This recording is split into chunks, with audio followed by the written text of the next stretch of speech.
the man who watered the garden. John Corser had lived in Millhaven his whole life. Population 2,000 and change. A number that hadn't moved in a decade, as if the town itself had stopped counting, stopped caring to notice who left and who never came back.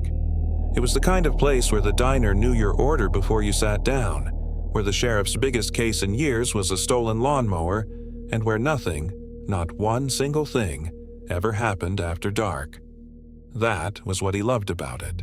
The quiet, the stillness, the way Millhaven held its breath every night at 9 o'clock, when the porch lights clicked off one by one down Main Street, in an order so consistent you could set a clock by it, as though the whole town were being put to sleep by something patient, something that had been doing this for a very long time and had gotten very good at it. He was 43, unmarried, and had worked the same register at the hardware store for 21 years. Every evening he walked the same route home, past the church with its crooked, leaning steeple, past the old stone well nobody used and nobody talked about, its mouth capped with a slab of concrete that always looked, to him, less like a lid and more like a scar, past the Hendricks place with its wraparound porch and its wind chimes that never moved even when the wind screamed through the trees, and finally to his own small house at the very edge of town, where the streetlights gave out and the dark of the woods began, thick and total, like a held breath. It was a Tuesday in October when he first noticed the garden. It hadn't been there the day before. He was certain. He'd mowed that strip of yard himself that weekend, and there had been nothing there but grass and a few stray weeds. Now there was a patch of soil at the tree line, black and freshly turned, black in a way that dirt shouldn't be, wet-looking even in daylight, like something underneath it was still bleeding into it. Pale flowers grew from the soil, drooping on their stems. Not wilting, he realized later, but bowing, the way something bows when it's been trained to.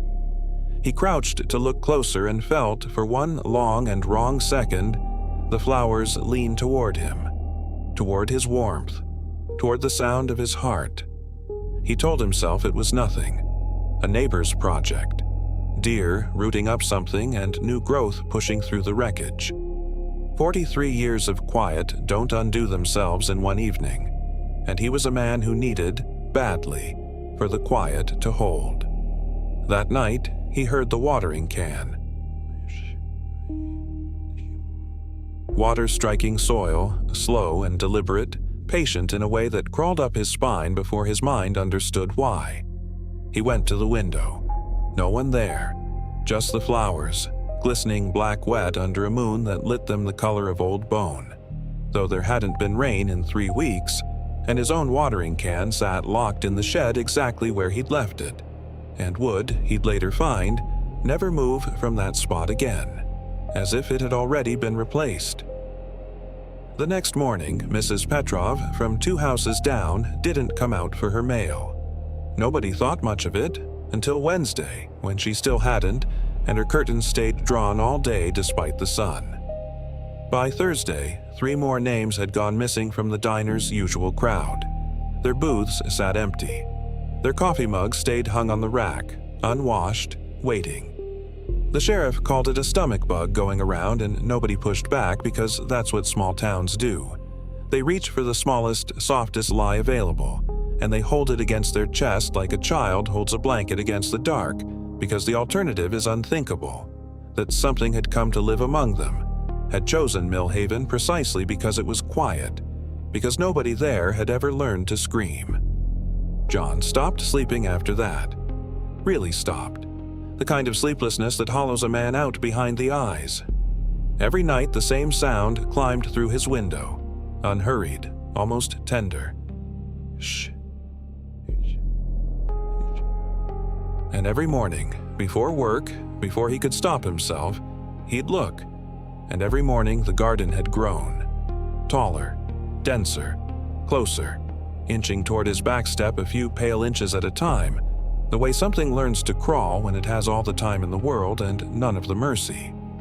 On the 5th night, he made himself go out there. He told himself he'd tear the whole patch up by the roots, salt the ground, burn what was left, be done with it before it finished undoing him. He crossed the wet grass in his bare feet.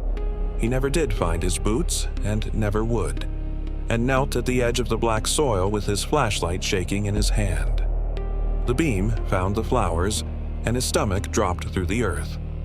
They weren't flowers. They had never, not for one single night, been flowers. They were fingers, dozens of them, pale and slender and unmistakably human, pushing up through soil that clung to them like something feeding. Fingernails packed black with dirt, some of them torn away entirely, the beds beneath raw and glistening.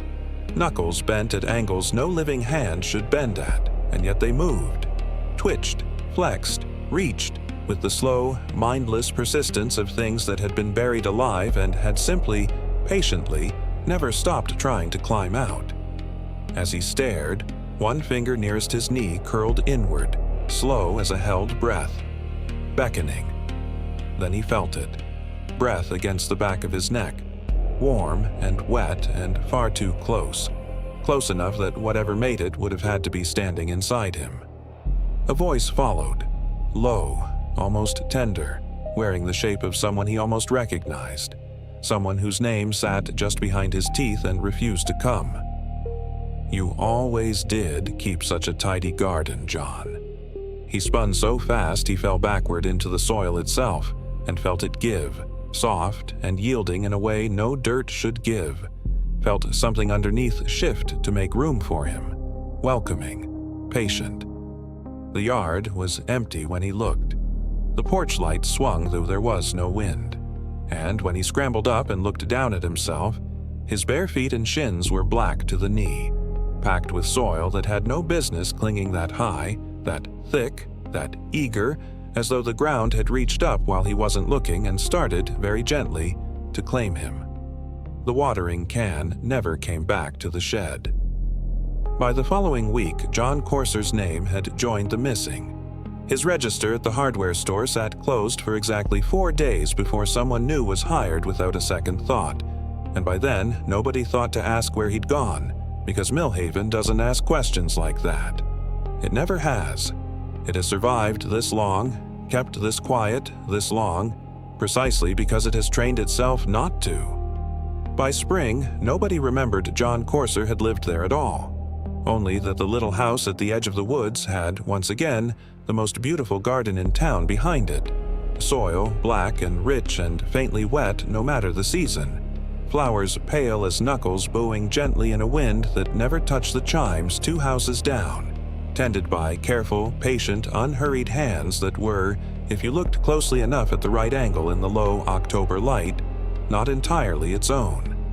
And if you ever find yourself in Millhaven on the right kind of still autumn night, if you walk far enough down Main Street that the streetlights start to thin, past the church, past the old well-capped like a wound nobody wants to look at, stop there, at the tree line, where the town gives way to the dark.